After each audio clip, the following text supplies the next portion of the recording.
नमस्कार विद्यार्थियों। इस कोविड-19 की चुनौतियों को ध्यान में रखते हुए जैसा कि सीबीएसई से उम्मीद की जा रही थी कि सिलेबस में कुछ बदलाव किए जाएंगे, तो फाइनली आज सीबीएसई ने अपनी साइट पे अपलोड कर दिया कि कक्षा 12 की हिंदी में कितने चैप्टर हटाए गए हैं, कितने पाठ हटाए गए हैं और परीक्षा का प्रारूप क्या होगा, प्रश्न पत्र का प्रारूप क्या होगा, ये मैं आपको बताने जा रही हूँ।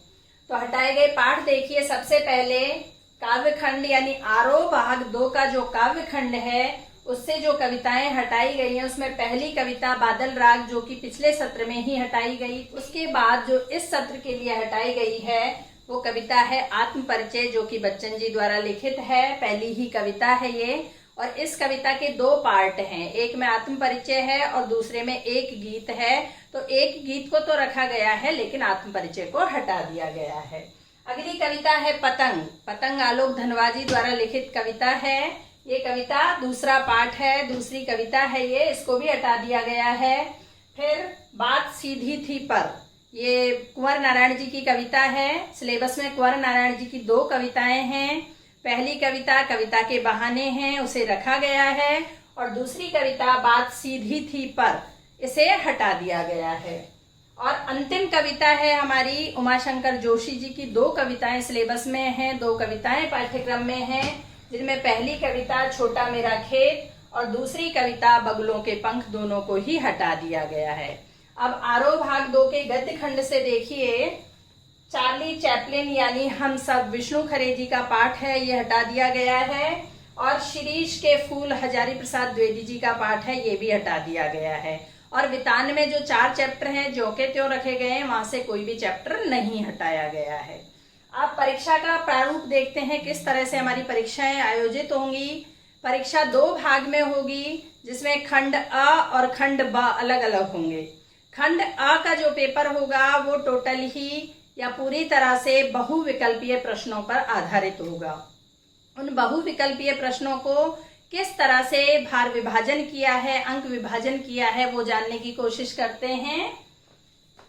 खंड अ वस्तुपरक प्रश्न होंगे। इसमें पहला प्रश्न, जैसा कि पहला खंड क कह लीजिए, प्रश्न पत्र का पहला भाग कह लीजिए, पहले भाग में गद्यांश और पद्यांश आते हैं। अपठित बोध का ये भाग होता है।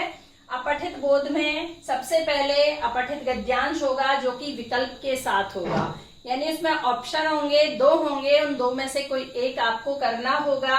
और इसमें बहुविकल्पीय प्रश्न होंगे, सारे ही ऑब्जेक्टिव टाइप क्वेश्चंस होंगे। 1 अंक का 1 प्रश्न होगा और कुल प्रश्न 10 होंगे। इस तरह से ये 10 अंक का होगा।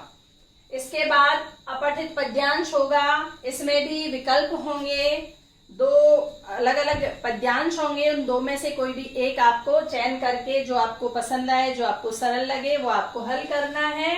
और उसमें भी बहुविकल्पीय प्रश्न होंगे, एक अंक के प्रश्न होंगे, 5 प्रश्न होंगे कुल, और 5 अंक का ये हो जाएगा।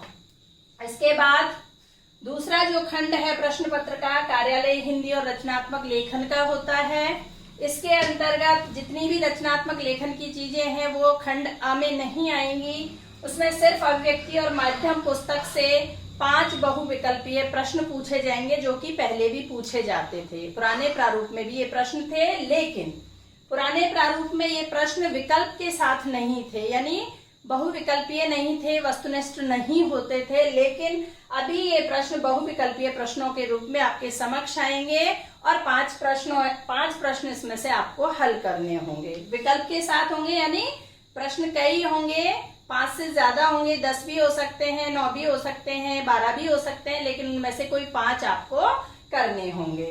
तीसरा पार्ट जो कि हमारी पाठ्य पुस्तक से आता है, आरोह भाग 2 से आता है, इसमें भी बहुविकल्पीय प्रश्न होंगे और पद्य खंड से पठित काव्यांश होगा, जिस पर आधारित 5 प्रश्न होंगे, 1 अंक के, जो कि बहुविकल्पीय होंगे, ऑब्जेक्टिव टाइप होंगे।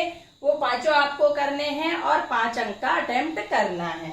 उसके बाद आरोह भाग 2 का गद्य खंड में से जो जितने भी पाठ इन 2 को हटाने के बाद आपके सिलेबस में बचे हैं, उनमें से पठित गद्यांश आएगा, यानी चैप्टर में से ही गद्यांश आएगा। उसमें भी 5 बहुविकल्पीय प्रश्न होंगे, 1 अंक के होंगे।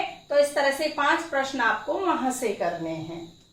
फिर चौथा खंड आपका आता है वितान भाग 2 पूरक पुस्तक का। इसमें भी बहुविकल्पीय प्रश्न होंगे, पठित पाठों पर आधारित होंगे, यानी 4 पाठ हैं, चारों हटाए नहीं गए, उनमें से एक भी नहीं हटा है, चारों पाठ में से ही आपको बहुविकल्पीय प्रश्न पूछे जा सकेंगे और कुल 10 प्रश्न होंगे। देखिए वेटेज बढ़ गया है यहाँ वितान का, कहाँ पूरी जो आरोह भाग 2 है उसमें गद्य और पद्य खंड को मिलाकर के 10 अंक है और यहाँ अकेले वितान से 10 अंक है और 4 चैप्टर है। जब तक आप चैप्टर को लाइन बाय लाइन नहीं पढ़ोगे तब तक आप बहुविकल्पीय प्रश्नों के उत्तर नहीं दे सकते। इसलिए पाठ का डिटेल में अध्ययन भी करना है, साथ ही एक एक नंबर के 10 प्रश्न होंगे, उनको आपको अटेम्प्ट करना है।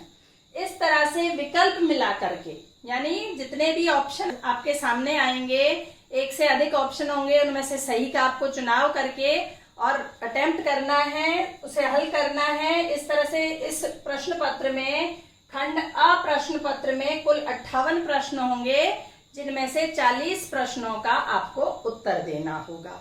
ये खंड ए 40 अंक का हो गया, टोटल कुल 40 अंक का होगा और 40 अंक आपके परियोजना कार्य और श्रवण और वाचन के, जैसा कि पहले भी था प्रारूप में, 20 अंक का वो हो जाएगा और खंड ब 40 अंक का होगा। उसके बारे में मैं अगले वीडियो में बताऊंगी। तब तक के लिए धन्यवाद।